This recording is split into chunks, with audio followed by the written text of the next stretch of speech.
Let me see if I can.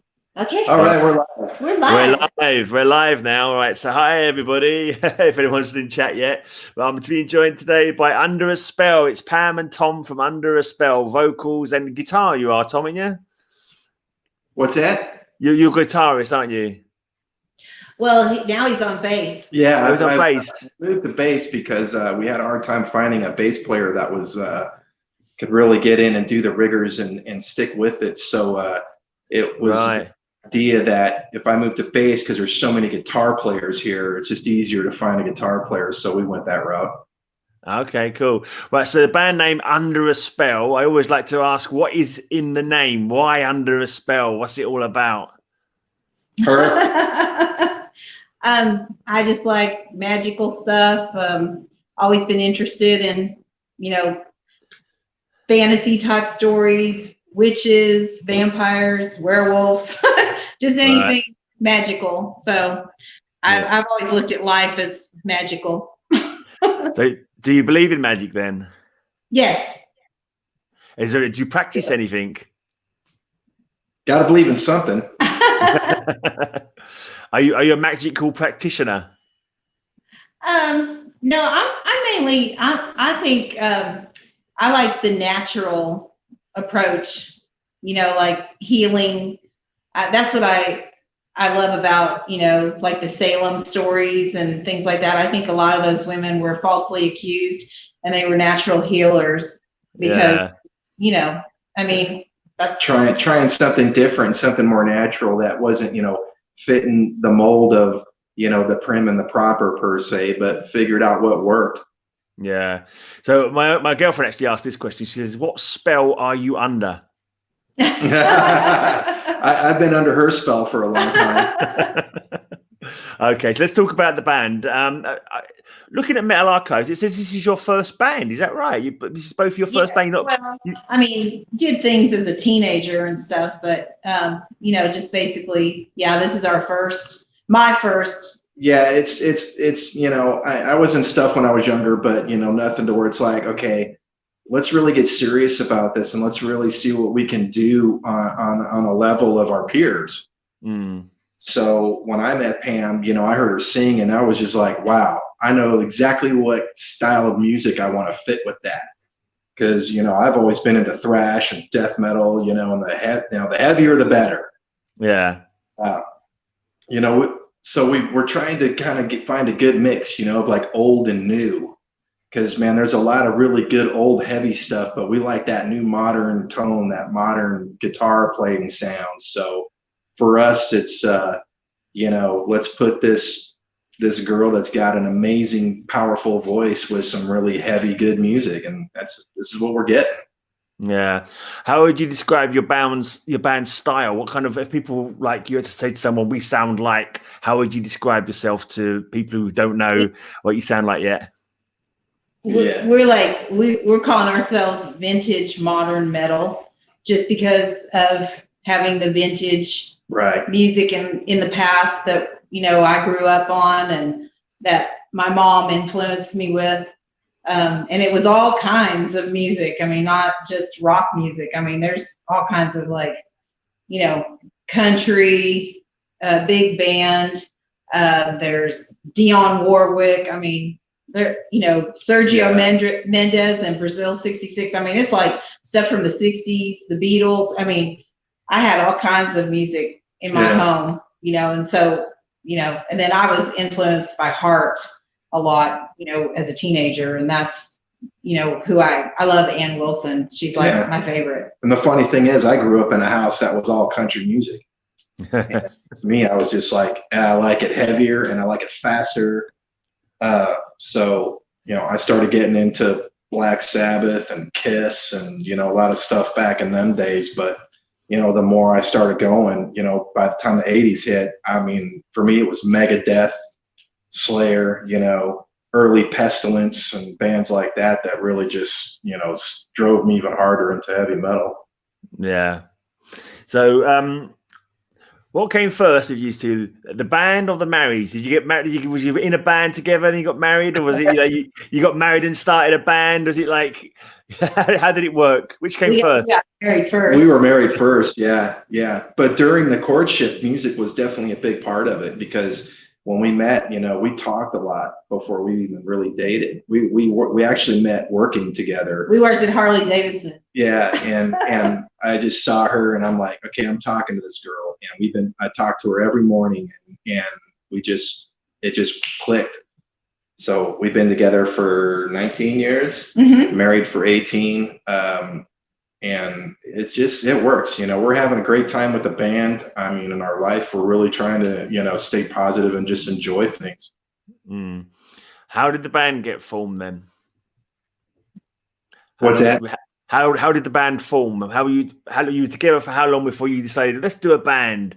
Were you talking about it a lot, or?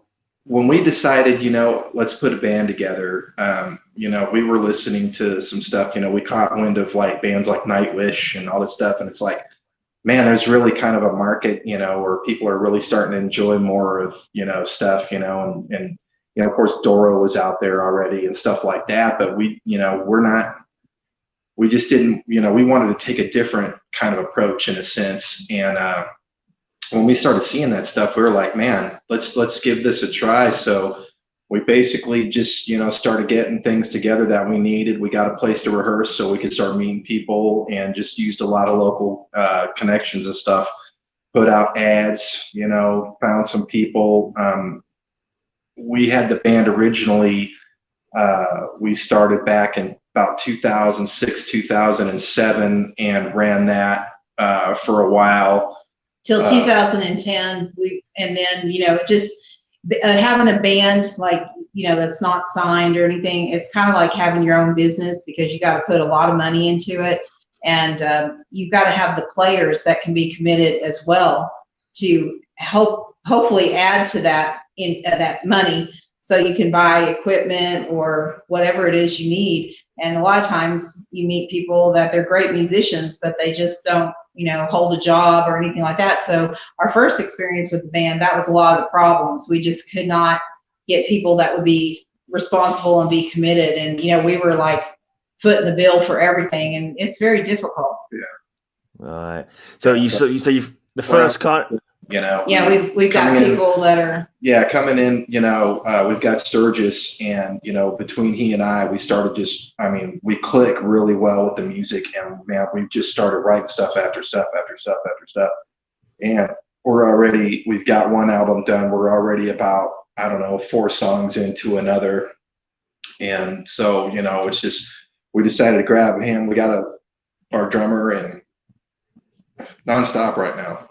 Yeah. So it took you a long time to get like a proper lineup together, and one that was reliable, but now you really fired on all 4 cylinders, yeah?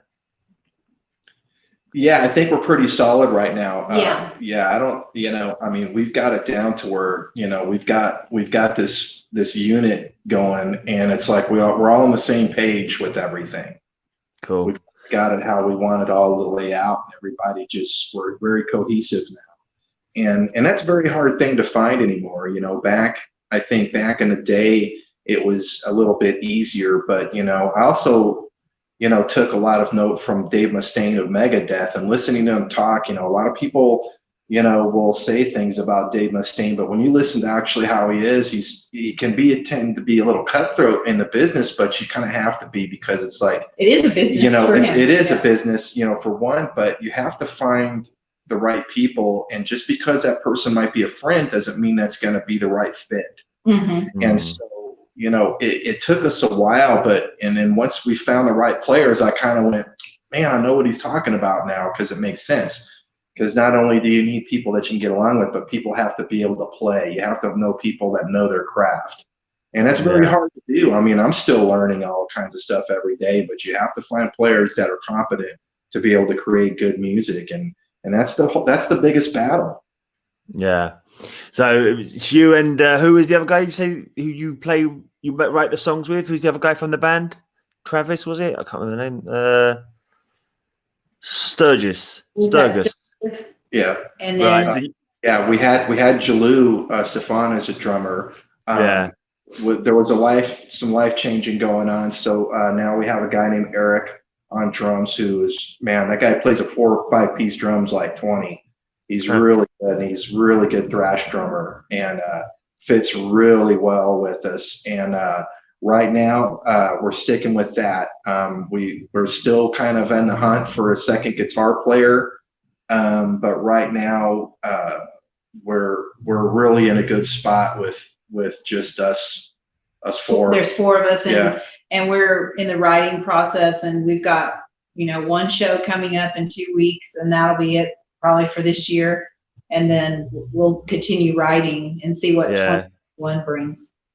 So tell us about the writing process. So you finally got like a good lineup. How do you get your songs together? How do you sit down together and do it, or do you write separately and then sort of say this is the riff and then you work it between you? How do you do it? Do you get to a practice room, or do you do it all online? No, we get together. We do it in a rehearsal room. Plus, we also, you know, we'll like, hey, you know, sometimes we want to sit back, we want to eat dinner together or whatnot. We'll be like, hey, bring the acoustics over and let's just sit around and just play acoustically for a while. And sometimes things comes out that way. It's kind of funny. Sometimes we start with lyrics, and sometimes we start on a riff, and sometimes we're getting around and somebody will play something. It's like, hey, what did you just do? You know, I might have something for that, like Voodoo Doll. When we wrote Voodoo Doll, Sturgis came in the room and he goes, hey, I got a riff I've been playing around with. I want to see if you like it. And I go, wow, I had a riff that almost was exactly the same. So his riff was the verse riff. My riff is the chorus riff. Oh, cool. And it just worked. It was like, wow, it's almost exactly the same patterning, but it's just in a different spot. So yeah, we do that a lot. So it really comes out well. And Pam's got a really good way of doing vocal stuff. And it just, I don't know, it just, this time around, it's almost easy. It's kind of scary. And Voodoo Doll came from the show on Showtime called Penny Dreadful. Tom and I were watching that, and we loved that. And there was a series or a little story about witches, and they made these voodoo dolls that actually look like people. And so anyway, the people that they were putting the spell on. And so that's where that idea came from. That's a lot of times that'll come, you know, watch a movie or hear some kind of weird story or something, and then it's like, wow, that'd make a cool song, you know? Yeah. Are you in charge of all the lyrics, Pam? No, not. I'm really blessed now that Sturgis helps with the lyrics a lot too, because sometimes, you know, when you're writing lyrics, you get stuck. I mean, and Tom does jump in there too. So I do have help. So you know, because sometimes that's scary. Like, oh gosh, what am I going to come up with? You know, and you feel like you're under pressure to try to figure out something, because sometimes they'll say, oh, just put some lyrics with this. And I'm like, okay, I gotta think something. Yeah. Then I'm on the hot seat. Well, she does good though, because once the idea pops, she once she gets in the writing mode, she can really put some pretty good stuff together. Yeah. Do you always wait till you've got the music in place before you make the lyrics to it, or do you ever like write lyrics and think, oh, I use these some point when I can find a good place to put them, or do you always put the lyrics to the music? It kind of depends, because, you know, I'm actually writing a song right now that actually it's a, you know, the Viking ship, or, you know, they were the dragons of the water, and I'm actually going to write the song in the view of the Viking boat, the ship itself. And so I just started writing lyrics, and I didn't really have musical content in mind for it. I just started thinking of some lyrics. And the next thing you know, Sturgis walks in and he goes, hey, you told me about the song. I got some musical ideas for it. Oh, he's got stuff. So it just turns out like that. And sometimes it's different. Sometimes we have, you know, a song and we're thinking, that might, you know, that we write lyrics later. It just, you know, we don't have like a set pattern. Sometimes it's one way and sometimes it's something else. I mean, says stuff. He told me like a couple of weeks ago, he goes, oh, here's something from when I was 16. I had this since I was like, wow. He's got all kinds of ideas. Yeah, he's got a lot of stuff. I mean, that guy has got, you know, 24/7 music on the brain, which is, for us, it's fantastic. Yeah, it's wonderful. You know, it's not only nice to be around him because he's really a good person. But musically, I mean, he's one of extremely the talented. greatest musicians I've ever had the pleasure of being around. Cool. That's always handy. Yeah, So what about pretty handy. Yeah. what about lyrical themes? Like, is there sort of set things you like to sing about? So you've mentioned fantasy and magic. You're talking about Vikings now. Is there any, you just like do whatever you like when you feel like it? There's no like theme that you like to stick to, or like for example, The Chosen One. Was there a theme around the Chosen One album, Oh, yeah. like running through it? I'll let you explain that because it's a girl's tale. The Chosen One is about a guy that's stalking this beautiful woman. And so basically what happens is, you know, he thinks he's going to get his prey. And yeah, like Jack the Ripper kind of guy. Yeah. And by the time it's towards the end of the song, the tables turn on him and she's picking her chosen one. And so the guy, she's like a vampire. And so she gets the stalker guy. And actually, you know, so the tables turn. So that's what the one's about. Yeah. She eats him in the end. Yeah. Yeah. The female are deadlier than the male. Yeah. Yeah. It's not a pleasant guy flick song. Yeah. Talking about which. Yeah. So now you see what I'm married to. Yeah. Is Pam the band boss? What's that? Are you the boss of the band, Pam? Oh, you keep the boys in check. Yes. No, yes. I'm not. No. Yeah, we tell her she is because none of us want the job. But she's good at it. I mean, she really is. I mean, Pam does all the show bookings. She contacts people. I mean, you know, we have a distribution deal through Pure Steel Records that she went after. I mean, she really, it's like she's taken a hold of this and she's just got a really good knack for that side of it. So it's like, for all of us, you know, of course, we're just lazy musicians. We're, you know, we like to drink and create music. So for us, it was like perfect fit. You're the boss. Okay. What about your singing history, Pam? Like you say, you've read lots of music around the house, but have you actually done any singing in bands on stage or anything before you did Under a Spell? Basically all I did was, you know, I was in some garage bands when I was a teenager, and I took voice at a local community college and, you know, was involved in singing in school and things like that. But I got married really young and then, you know, had children, basically, you know, left music for all that time. And then that marriage broke up. And then I met Tom, and I was kind of like exploring some stuff with music, but never really found what I was looking for. And then, like Tom said, you know, he found out I like to sing. He played guitar, so we just kind of, it didn't really, you know, we got together like in 2001, but we really didn't do anything with music, like he said, till 2007. Yeah. Okay. What about your songwriting, Tom? When it comes to writing a song, is there any? We mentioned a few. What would you say were the main influences on your actual songwriting were? Man, we've got a lot, you know, we do a lot of influence stuff, you know, Jeff and I mean, like our all-time favorite is, you know, I mean, like who can't go wrong with Black Sabbath? Yeah. You know, I mean, those guys, they really set the bar. And I mean, in a very early point in history. And then, you know, but we just kind of, you know, it's hard to say because, you know, there's so many influences and I try not to sound like anybody, but it still comes through. Yeah. And switching to bass, you know, I mean, I hear some players and I'm like, man, that's, you know, that tone is great. But, you know, I've actually, we've looked at it and we're like, we want our own sound and our own tone to the point to where, you know, we're building Sturgis has already completed his cabinets, but I'm building my bass cabinet because we want to do our own speaker configurations and, you know, try to go tonally with what we're looking for. And, you know, we like to keep it heavy. And I mean, as far as speed goes, it just kind of depends on a mood. You know, sometimes you write something a little fast and sometimes it might have a groove, but I mean, you know, and we're down here in Pantera land And I mean, you got it, the bar is set real high with that, I mean, so we're up again, we're in a land where, there's just some really good music out there, and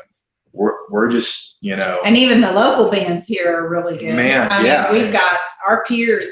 There's some really good bands. Yeah, you got bands like Protest, Chemicost, Rabid Flesh Eaters. oh my gosh, Iron Jaw. man, there's some superb good bands here and some really great musicians. I mean, you got Aska and Millennial Rain. I Yes. mean, even on a lot of different stuff. So, for us, we're just trying to put our stamp at least in the local market where those around us are going to go, yeah, they're good and they're good people. So. Yeah. So you're When Tom was talking about how I like to do the bookings and things like that, I just last year I put this show together. We like this venue called the Haltom Theater, and it's a local place here in town, and it's a great venue, and it's, to me, it's like one of the best in DFW. I think it's the best. And anyway, I put a Metal Fest together last year, a 2-day event, and I'm really excited. We've got the second one coming up in 2 weeks, and we've got 5 bands on each night. It's on a Friday and a Saturday, October the 9th and the 10th. Yeah, we do all original bands, man. And Cool. I'm really excited about it, and it's going to be. There's a lot of good local bands that are going to be featured on it. Yeah, so. it's the only venue around here where local bands get all the door money. So Yeah. you The owner actually is get to make fantastic. money instead of there's no promoter to take your money. There's no venue owner to take your. He takes the bar money. We And cover food. They have a they got a restaurant there. restaurant, but we cover the sound guy. And he gives us all the door money, and all the bands get paid. And I That's mean, it's decent. we're not making thousands of dollars or But at millions least of you dollars. But get something for your Yeah. hard work and Yeah. effort. And they they do a tally system. So like, I'm here to see Under a Spell. Well, we get a check mark, and then that's $10 for us. So Right. cool. yeah, And also you can sell your merch there. You can sell your T-shirts, your CDs, and he's cool with letting everybody set up their tables for that. So it's really nice. It's a neat place. Cool. So, the bands are good where you are in Texas. What about the venues? Other than that venue, is it a very strong scene? Are there a lot of people going out and supporting the bands when you do manage to get gigs on? Well, not so much. I mean, there's a lot of bars. Yeah. And my goal is to not be a bar band. I always have this dreaded fear of being like the hotel band. I don't want to end up in that route, but we made the decision early on that we wanted to be as close to our peers as possible. So for us, we want to try and play more venue type stuff. And it can tend to be tricky here because it's very difficult in an area because, the one thing that I give a lot of you guys and across the pond, and I say this with the utmost respect, that everybody there really supports music. I mean, when we look at stuff that goes on over there from here, I'm like, man, look at the crowds that go to some of these, some of your festivals and stuff like that. And we don't have that on a big scale unless it's like Ozzy comes through with Black Label Society and, all big top name bands. That's the only thing that draws here, So for us on the local scene, there's really not a lot of good stuff. But hopefully, the COVID thing, of course, everybody took a big hit with that and not wanting to go out, of course, because they don't want to get sick. Yeah, and a couple places But- had to close, unfortunately. Yeah, a lot of, Yeah. clubs had to close, or bars. And, but, I'm thinking with 2021, hopefully if that's, all over with, we'll see a big surge and people wanting to come out and see live music. And I mean, it's understandable. Some people don't like your particular sound or music or whatever. If you don't, there's going to be people that like you or don't like you, but that's cool. But, you just hope that if you book a show that you'll see more than 10 people, Yeah. Yeah. You know, Is there any kind of like animosity? Because like, I mean, I don't know Texas, but I assume it's like all country music. I mean, do you get the country music people looking down at the metalheads or anything like that and saying, "Oh, it's noise and you shouldn't be playing that crap"? Or is there anything like that go down? Yeah, I guess you kind of somewhat get that, but not so much. But like I said, my family's all country stars and stuff, but they support us. You know, Yeah. I mean, it's I know a lot of my stuff ain't their flavor, so it's not something that we push on it. But yeah, I mean, there's the country music scene here is just it's yeah. crazy. I mean, the cover bands here can pull $1,000 or $2 a night, and sometimes our drummer goes off and he'll moonlight with a couple of country bands because he can make money. Yeah, because he can. I mean, he can pull in some great cash in one night, just playing some crappy 4/4 hit on a 3-piece kit. You know, and it's easy money. It really is. I mean, those people soak that stuff up, and I mean, and more power to them. I mean, I got nothing against country music. Oh no, I love country music. I love classical and jazz and stuff, and there's a lot of stuff out there that's great, but it can be a little bit difficult here, because it's kind of like that everywhere. Heavy metal, they kind of look at you like, oh my God, here's this guy must be he's a devil worshiping crazy when you have a maniac, microphone that's a pentagram, it's kind of yeah, they kind of give this a look like, oh my God, we're gonna kill everybody in the house, but it's we're just doing our thing. Yeah. Let's talk about the album. So the album, The Chosen One. How long did it take you to write it? And where did you record? Any memories of recording it at all? Where did you go for that? In our rehearsal studio. Because, we had a budget, we're not rich. So we didn't have a very big budget. So yeah, we recorded that, and it was over quite some time that we kind of spent on it and everything, and a little too much time. Yeah, we put a lot of time into it for some reason, and we're pleased with the performance and stuff, but the mixing wasn't what we truly wanted. So when Pam was able to get with us with the record company, we were able to make the decision, let's just go ahead and get this remixed and remastered. And right now that process is sounding phenomenal. I'm so happy with it. Finally, I'm like, that's what I wanted to hear from the get-go. And we're doing really good with it, and it's getting re-released very soon. It's going to be released through Pure Steel Records on their publishing side. And we're very happy, very happy. Cool. So we learned a lot of lessons with all this too. Oh yeah, so yeah. Next one's gonna go a little different. The next one, there's gonna be, lessons learned for sure. That's what it's all about, though, isn't it? It's the learning process. You learn as you go on, get experience. Yeah. So you cut out a little bit at the beginning. Did you say you recorded it all yourself in your recording studio, in your practice studio? Did you say? Yes. Yeah. Right. Yeah. So you was like mixing it yourself, and we spent about 2 days or 3 days recording, just trying to do several takes, and we did it without, you're going to hear some flaws in it, but for us, we wanted it to be real. We want it to be us. We don't want it to be click tracked, and we don't want all this computerized stuff in it. We want you to hear us playing, and humans aren't perfect. So we want those little imperfections, because that just, to us, it's real. Yeah. During that time, it was really hard because, I'd have great days, but then my allergies would kick in, because here in Texas, you got allergies year round. Yeah. So, I'd be stuffy one day, or, my throat would be killing me or something like that. And, that's the lesson I learned. When you have something like that, you just don't sing on those days. But she did great anyway, so she doesn't want to admit it, but it sounds phenomenal to me. No, there's a lot of issues, but it's our first one, and we're getting that straightened out, and the next one will be even better. Yeah. So how did it come about then? Was it Pure Steel Records, did you say? Yeah, they're out of Germany.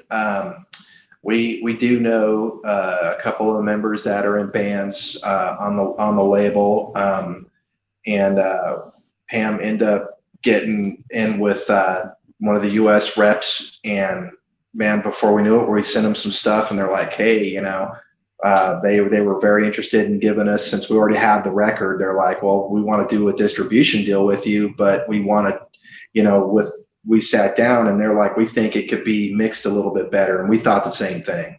Yeah. So they kind of totally understood what we wanted at that point. So we're in that process right now. And that's usually what they do first before they even sign a band. They do a distribution deal with them first to see how you sell to the public and what regions you'd be popular in, which will be really interesting to see, because we, with our different social media accounts, we have seen that we have listeners in France or some other countries, and that's really cool to see. See who listens to us. Yeah. But that would be interesting. Yeah, I mean, it's been nice because they've been pretty honest with us, so we can't. I've got nothing but high hopes for this. That's cool. How many did you sell of your own copy that you brought out before you cut with these guys? How many did we sell? Is that what he said? Was that what you asked? We sold. You pressed up some yourself before you got to deal with this label. Just a run of like 100, and to be honest, we sold. We've probably given away more than we've sold, just because we want people to listen to it. It's like, hey, let's just send them to everybody we can. Because we don't expect to become. I don't have the expectation of being Ozzy Osbourne tomorrow. Oh no. So for me, I would rather enjoy people, or want people to listen to my music. So for this first one, with those, it's like, let's just get them out there and see what kind of reaction, we can get, and go from there. Yeah, cool. How's this remixing process then? Do they remix a track and send it to you to see what you think of it, or do you have some feedback on how the mixing is going, or they just mix it all and say this is what it sounds like, or how do you get your own say in the mixing? Well, on the mixing with them, we've actually got good feedback. I think when it's been heard, they kind of understand what we're going for. So I think what it was when it got mixed the first time. Not to take away from the guy that did it, because sometimes people do their best job, but it's not really what you're kind of wanting into. And I'm a firm believer. I don't want if it's not going the right way, it just, let's just stop and go a different direction and try something else. So I think, with grabbing the tracks and remixing and doing some EQ work and stuff like that, it's actually making it more vibrant. You're actually able to hear and articulate stuff that should be more articulated a little better. Yeah. Okay. This is a question I like to ask about lyrics. What's your favorite lyric? But I was going to sort of swap it around. So if I'm going to ask Tom, what's your favorite lyric that Pam's done or written for the band? And Pam, what's your favorite riff or part of a song that Tom's put together for a song? So let's brainstorm that one.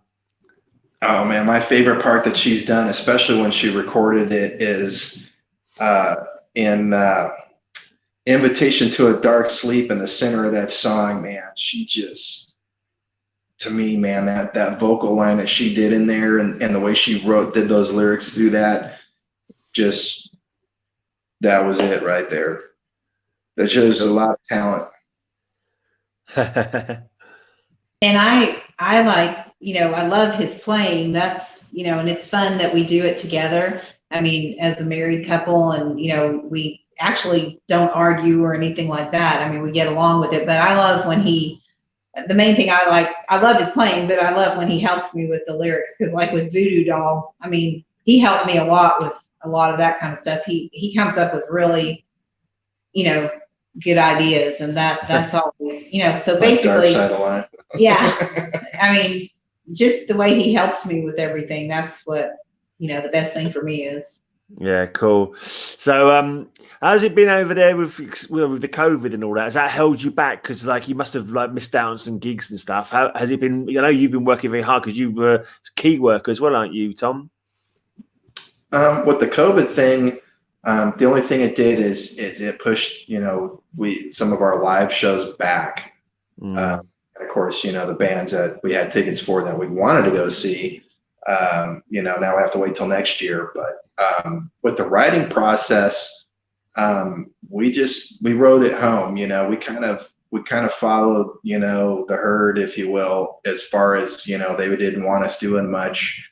Our drummer has small children. His wife's a nurse. I work in bioengineering for real jobs to help pay the bills while we're doing this stuff. So it's like, we took that couple of months to go, let's just, kick back at the house. Let's, just keep working on our personal stuff.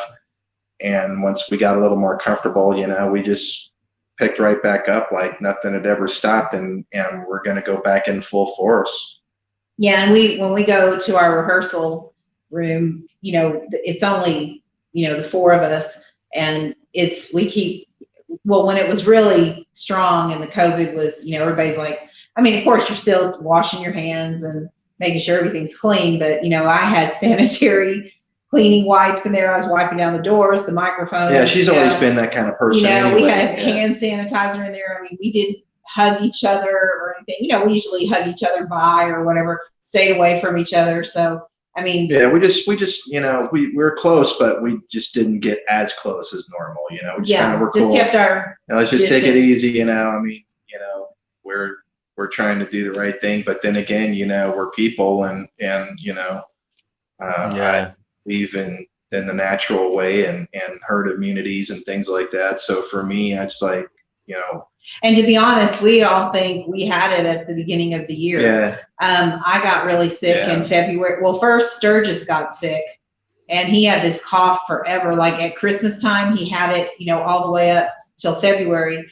Then Tom and I got sick, and I had that cough, and it lasted all the way, like from the end of February all the way through March, and I just could not get rid of it. Everything they were saying, I was like, that's it, and being, in biomedical engineering, I took a week and a half off work, and it was like, but when I went back, they started implementing the temperature checks and all this stuff. So, I mean, we were fine ever since. So as far as it goes, the symptoms, we had all the symptoms, but I don't think I think where it's hitting people the most, for us here, especially from what I've looked at, is people with underlying conditions and elderly people, and, we do our best, with our parents. They're older, so we want to make sure that, we take care of, our family and our friends and those in our community. Yeah. Right, going back to someone in chat, my mate Werewolf by lunchtime, he heard us talking about vampires a while back when we was talking about The Chosen One. He wants to know if you can do any songs about werewolves. Oh, do we do any stuff about werewolves? No, we haven't. Most of our stuff is kind of vampire driven for some reason. No, I want to write a song. Or witches. I've got a Little Red Riding Hood song in mind. Werewolves are going to be on the next record for sure. Yeah. Awesome. Right. Can you hear me still? What's that? I couldn't. You went quiet for a second, and I thought something had gone wrong with the microphone. It's all right. I thought you'd gone quiet, and I was like, oh, it sounded like something had gone wrong. Let's talk about the new songs that you've been writing. Them. You say you've got about 4 songs prepared for the new album. Whoops. Oh.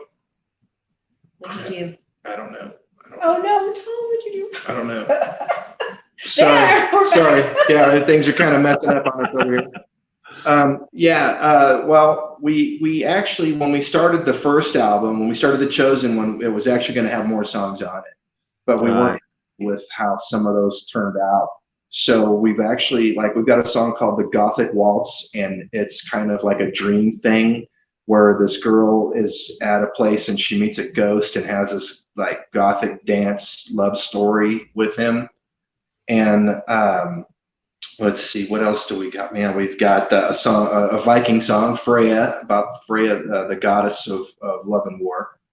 And there's some good stuff that's going to come in the pipe, man. There's going to be some more thrash elements to what we got coming. And I think there was In a Dream's very Gothic. In a Dream is very Gothic. That's kind of like a Gothic love story, if you will. That's very kind of slow and heavy, but it speeds up a little bit, gets a little thrashy in some of it. So yeah, it's gonna be fun. And then this other song is totally off, that kind of realm. This is about playing live and how you feel when you're on stage, and you know the thrill you get, and it's really cool. That song is awesome, and that's totally different kind of weird than what we've ever done. Yeah, that one's almost kind of 80s. You know, and Sturgis wrote the lyrics to that one, and I love singing it. It's song. Really fun. Good song. I can't wait for everybody to hear that. It sounds like one of them kind of anthemic songs where like the crowd sort of joining, fists in the air and all that kind of thing. What's that one called? Has he got a name yet? To be honest, we don't have Have you got a name a for name. that one yet? Yeah, we just started putting lyrics out and stuff and got going, so it's haven't even gotten that fruition yet. I mean, I was looking through the we lyrics. got it written. Yeah, the song is completely written and everything, but I just there's this part, it's like the air that I breathe or something like that, and so I was thinking the air that I breathe maybe, or I don't know, but then that doesn't really sound like when you're performing live. Yeah. But you know, it is such a thrill to be up there on stage, so it's a really cool song. I think everybody will like it. Yeah, I hope so. I hope so. Yeah. And you're not going to be. So you see, you got a gig next week coming up. You said, is it next week? You said your 2-day event. What's it called? Your 2-day. Yeah. It's the 9th and the 10th. Yeah, 9th and the 10th at the Haltom Theater. It's closer to the Fort Worth side in our area. What's the gig called? The festival. What's it called? Haltom Metal Fest. The Haltom Metal Fest 2. Yeah, it's the second one. The owner's really cool. He's like wanting it to happen every year, so we're like, okay, we're good with that. Yeah. Yeah. Cool. Maybe twice a year. Yeah. Well, I don't know. I don't know if there'd be enough bands, you know, because you don't want to overdo it, because it's like our thing is we don't want to oversaturate where we live, because I don't want people to go, well, I just saw them last week, you know. And what I'm trying to do too is I'm friends. I haven't met them formally yet, but just over Facebook, I've talked to a lot of Pure Steel bands, and I'm hoping that we could get some of the Pure Steel bands down here to DFW to do like a Pure Steel metal show. And then in return, they want to have us come up to where they live. A lot of them are from New York, Ohio, up north. So that would be really cool. So we could kind of trade off. They can gain some exposure here in DFW and get us up there. and then us up there. So that's kind of something that I'm trying to work on. Yeah, getting gig swaps is a good thing to get yourself out there, isn't it? Gig for gig, that kind of thing. Right, how about let's talk about teamwork in the band when there's a marriage involved in the band. How is that? I suppose you're not used to it other ways, and it's not a lie. We get along. Oh yeah. I mean, we don't argue.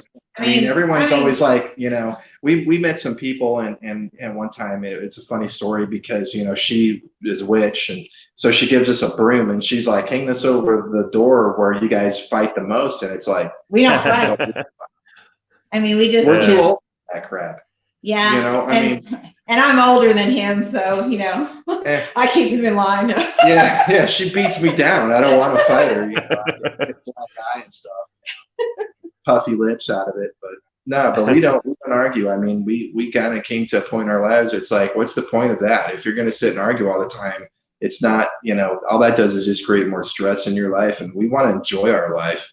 So it's like, we discuss things and say, hey, do we want to try this or try that? And, you got to listen to both sides. I mean, it's a 50-50 gig. And I think it's really important that, in a relationship, you got to be with somebody that you click with. I mean, there's all the lovey-dovey stuff and all that, but you got to have things in common. If you like do something together, and that's what we found. If you don't have things in life that you like to do together or stuff like that, man, it's I don't believe in that whole opposite attract thing. That might be good for a one-night stand, but that's a bunch of bullshit for a long-term deal, because we go in a place, man, and she'll see something on a shelf and pick it up, and I've already picked it up, the same thing on another shelf. We've done that We're before a lot. We're just in key. We do that all the time. So There's to me, never it's- any argument about, the stuff we put in our house. Or, Yeah, I got no time you for that know, kind of stuff, man. We're two people, man. We're living the life. we like the same food usually, Yeah, it helps, man. everything,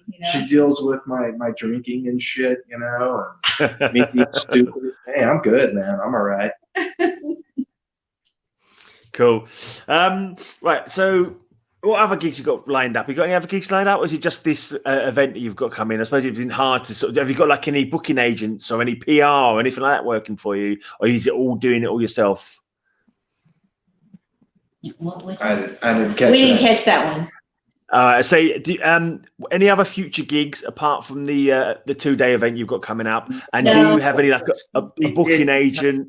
Somewhat did, but because of the COVID thing and with things closing down, and we started hitting the writing phase, and now that we're in the writing phase, it's like we haven't really pursued doing another live show just yet. And with the holidays time coming up, it's always hard to do certain shows around the holiday time because people go to see families and whatnot. Yeah, So, I mean, the end of the year is really. yeah, the there's end no of the year, sense it's in really- like, you know what? It's for us, it's a time where we sit back and do a lot of writing, and we'll probably And spend time with your family. yeah, we'll probably look, towards February time of getting back out and doing some more live stuff. Hopefully, if there's Yeah. bands coming through. Yeah, and we always We like love when we could be the opening band for. yeah, like We played, open for Tier and Orphan Land. Orphan Land. We And- played with Sudica out of Germany and stuff. So a lot of these good bands come over. We like to try and jump in on that because they're fun shows to do. Yeah, so that's quite good opening slots. How did you manage to procure them? What's that? They're quite good opening slots. Those bands, Orphan Land and Yeah, Tier. How did you manage to get onto those? When some bands come through like that, they try to, use us to help for ticket sales, which is kind of a give and take, I mean, but it's good shows for us because we like playing with those bands, and like Orphan Land, I mean, we've gotten really, those guys are cool. I mean, these guys have, done stuff, open for Ozzy and Israel and stuff, and have gotten some really great exposure. And it's nice because we'll talk to them. We can ask them questions, and whatnot, and they converse with us. So it's nice to see when we get to play with bands from around the world, because, there's some really great people you get a chance to meet. To me, that's sometimes as good as being on stage in front of people, is the fact that you get to meet all these wonderful people from around the world, and you love the same stuff. Yeah. So, have you got a bit of a following in your area? You got a few people who know you. You've got quite a few, like a crowd that follow you around your gigs, or you haven't managed to build up a fan base yet? It's coming that way. It's Yeah. difficult here. I mean, because it mostly tends to be kind of a friendship thing at a point. But we're slowly but surely gaining some people that like to come out and listen to us. And it's hard too, because like in the digital world, we get a lot of people from, like we're getting some people from, up north and things like that can't just get in the car and come watch us play. But man, they always hit us up, and stuff like that. And it's really nice, man. At least, it's just not the same thing over and over where, you're playing to an empty hall. But yeah, we are getting a half decent following locally. And talking about, you've been obviously in the metal scene, not necessarily doing bands, but in the metal scene for a long time. So you've seen how things have changed. How do you think the technology, like the social networking and stuff, has that had a big effect, you think, on the metal scene? Are you using social media to its best effect as well to get the band name out there? Yeah, I think it's good to a point, because it does allow people that don't have the backing of, these, giant record labels with, millions of dollars at their disposal to flood markets, with stuff. And sometimes it's kind of like, I mean, it's almost like, to me, it's great because it allows those who really, it's almost like pee-wee football, or like little kids, they play the sport because they love it, and then when you become a professional, you do it for the money. And you start seeing that in the music industry too, because there's a lot of bands out there, I'm like, man, that record wasn't that good, And I mean, I think they're catching on to it, because it's like you'll see a couple of bad records and all of a sudden you see this just great record. But, when you're down at our level, it's like we have this struggle, and you can tell that you're really trying to work it that way. And I think the internet helps because it allows us to not have to have this giant conglomerate, like Pepsi Cola to push us out there, and I mean, we can get our stuff out there and be who we are instead of who somebody else wants us to be. The only thing that's kind of crummy is when you do post something, I was saying that to Tom today.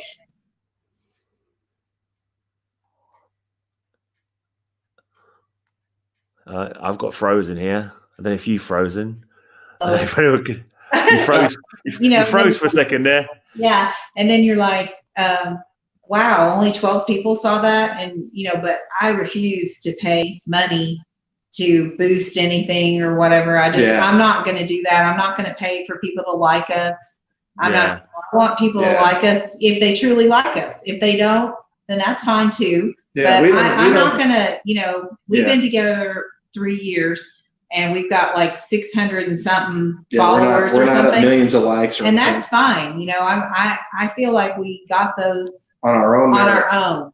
And, I didn't pay anything for that. And, I just won't. I think that's what it is too. A lot of those companies, man, it's almost like, and I'm not tech savvy, but it's like, everyone's like, oh, that's a bot. That's a bot. And I had to figure out what a bot was, on the internet. And it's like, that's just crazy, man, that they have computers that are almost like fake people doing stuff. And I'm like, why would you even care about coming up with that? It kind of totally takes the whole point of all this away of, because the internet is a great thing to the point of like what we're doing right now.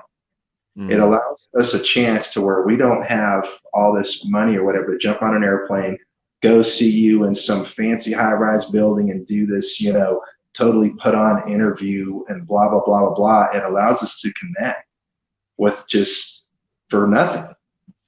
And I think it's fantastic on that level, but it's gotten to the point where there's so much craziness going on and everybody's so worried about the bottom dollar instead of just enjoying it. Yeah. Right. Well, coming up to about 9 minutes left. What's your future plans? What you got coming up? I mean, when are you going to be getting hold of the CDs? When is the mixing going to be done? And what are you going to do to push those out to people? How are you going to have a vinyl, for example? That's another thing people are interested in. Any chance? I don't know if this one will be on vinyl, but man, my goal is to have our next one on vinyl for sure. I love vinyl. I think that the CD took the worst of vinyl. I think vinyl is so good and raw and real.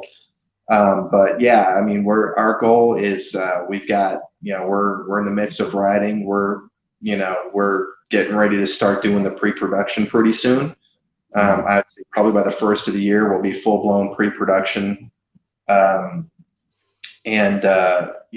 want to get another record out there. I want to do some more live stuff. I mean, a big goal and something that I would absolutely love is to get over into your neck of the woods. Yes, we want to do festivals and play live for you guys. Even if we're on a little tiny stage on the side, we would love to get to go. Yeah, I've got a passport. Germany, I'm ready to go. Or England. We want to go across the pond.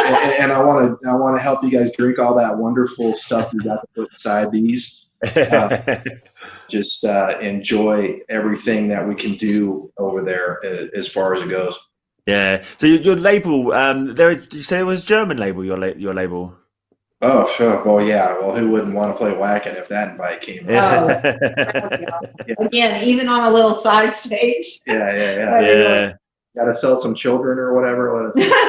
Not really, but Yeah, I've went to Wacken 3 years in a row. It's too big now, man. It's just like, oh man, it's big, and it's huge. It's kind of cool, but I would love to at least get over there and even play some of the smaller venues like Mirfest. Brian Mir at one point reached out to us and everything, and he's a fantastic individual. And I totally believe in what he's doing with that. I think it's a fantastic thing that guy's doing. And I would love to be able to go out there and play a show and support that. Yeah, it's good. He's yeah. I don't know. I only know him through social media myself. I've never actually met the fella, but yeah, I know about his festival. And I should get my ass to it one year, but it's getting the money and the time and all that kind of stuff together. Yeah. Okay. Oh, anything else to ask now? I think I've. Oh, yes, I was going to ask you. Right, stupid question time now because I've run out of interesting and clever questions. Do you own a cowboy hat? No, but my entire family owns cowboy hats. My sister has a ranch. My sister has a horse ranch, so yeah, I can, I love horses, man. I totally love that. I'm more of a baseball hat kind of guy if I'm gonna wear a hat, But I kind of, I'm definitely the black sheep Viking of my family. Yeah, and my I have two granddaughters. One, the oldest one, is actually going to be learning. Yeah, my sister's going to teach her the whole horse. His sister has a horse ranch, and she does rescues as well, and it's really cool. And so my oldest is going to be learning how to ride. And the funny thing, when Harry from Tyr, the band Tyr from the Faroe Islands came here, of course Harry got a cowboy hat. Yes. Yeah, it's kind of funny. Well, you said you were both working at Harley Davidson for a while as well. Do you ride around on Harleys? Yeah. I rode Harleys for a while. Oh yeah, we did the bike thing. We ran with the club and all that kind of stuff. Yeah. We had some cool bikes. Yeah, Sturgis actually, rides Harley. He's a Harley mechanic by trade. That's his job. Yeah. So we got a lot in common other than just music. Yeah, but you say you're not riding Harleys now. You used to ride them, but you don't ride anymore. I built my stuff, man. I got. Yeah, Harley was okay, but I built my motorcycle. We were pretty lucky that we never got hurt, and I just don't like. If we tried again, that would be the third time. I just don't want to take the chance. Yeah, I'm a crazy guy. Right, so you need to calm down now. Drive around in a sensible car. As you can see, life is really kind of hitting me. Looking good though, mate. Looking good. What's that? So it's looking good. The beer's looking good. My girlfriend says she can't wait for my. Real quick, a friend earlier on Facebook's like, man, you're looking Gandalf these days. I'm like, well, run, you fool, because I'm crazy. But yeah, it's this is all life, man. I don't. Yeah. That's some of those guys that like to dye their hair for some odd reason. Just for men. You won't see us in spandex. You won't see us in dyed poofy hair, we're just. Well, I've kind of got poofy hair. Well, she does all of that stuff for us. But I'm also going to start incorporating wigs into my performances because dyeing my hair different colors and stuff is just taking a toll. So to start, if I want to wear a weird color, I'll just put a wig on. That's the point. Have you got any kind of stage show, or maybe were you thought about incorporating some kind of stage element? Getting a little more stuff on the stage, just to kind of give it, some candelabras and different. But I don't want to go totally gothic not too or crazy. anything. Yeah. I mean, because I move around too much for that, man. I'm kind of like one of those crazy guys. I like to move around on the stage, and if I run into something, it's gonna be not good. Right. What about tarot cards? Are you interested in tarot cards, or are you ever thought of singing anything? Not your thing. I like the runes and stuff, but because I kind of gravitate more towards the Nordic, lifestyle. But no, not really into. We just kind of live our life. We try not to get or promote into too much stuff. Like you won't see us do anything political or anything or religion or religious and stuff because we want everybody in all walks of life to enjoy our music, and we're not out to alienate anyone on out there. So yeah, just like good time, fun metal. Yeah, there's metalheads in every place of the part of the world, no matter what your religion or whatever you believe or who you are or where you're from, man, we don't care, everybody has the right to do what they want to do, as long as you're not putting harm into others, man, it's all good. Yeah. Okay. Well, we're coming up to the hour mark now, so I'm thinking I'll let you. Thanks for joining us. It's been cool chatting. And we was talking about maybe doing a giveaway to people. If anyone leaves a comment, like everyone leave a comment down below, and we'll do a draw, like in say a month's time. Maybe you could come back and we could do a draw of all the people who've left comments. Maybe. Let's do it. Let's do it. We'll do one person a CD and we'll do one person a T-shirt. And if they win, they can send in, or if they want to comment and say, hey, my shirt size is this, That way, Yeah. when we know, and then we can contact them from there. Cool. All right, and also I've got one question. This is a silly one from my mate Werewolf again. He says, "Can you write a song named after his wife Dee called Lazy Werewolf Wife?" Send us the info, and we'll see what we can do. Actually, I forgot to mention that. I completely forgot to mention that. Anyone from the comic community who is watching this now or watching it later, Tommy's the guy who does the music for my comic book intros. He done the Batman theme tune for me. That was so much fun, man. When you sent me that, I was like, I'd absolutely do it, dude. That was great. I love doing it. And the Spider-Man one as well. I'll be more than happy to do anything for you. Yeah, I meant to mention it right at the start and I completely forgot. It's good, man. It's all good. Okay, so I'll let you guys just like finish up, say whatever you want to say, any, messages to anybody, any statements of intent or anything like that, and then we'll finish up after that. But I'll let you guys sign off however you would like to. Tell everybody, we really appreciate the support. Yes, definitely. If we love doing the music for ourselves, but we really love it when people gravitate to our music and our style, and go to www.underaspellband.com, or you can find us on Facebook or any other streaming site. And if you're here local, please come out and see the Haltom Metal Fest 2, October the 9th and the 10th. And it's a $10 door, and the show starts at 8 on each night. And there'll be, bands on, 5 bands on each night. It's a great show. 2 nights of metal.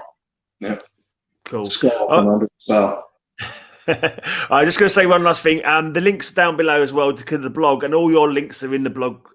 So if anyone wants to find any of your links, click on the description, go to the blog. Everything is there. And if you want to give me the link for your festival, if you've got like an event site or anything like that, I can add that to the blog as well, just in case anyone wants to check it out. Find that on our Facebook. Yeah, cool. Oh, yeah, the link's on the blog. Cool. Right, so I'll say goodbye then. We got the flyers and everything up, so. All right. See you later. Thanks for coming in. Yeah. Thanks, Graham.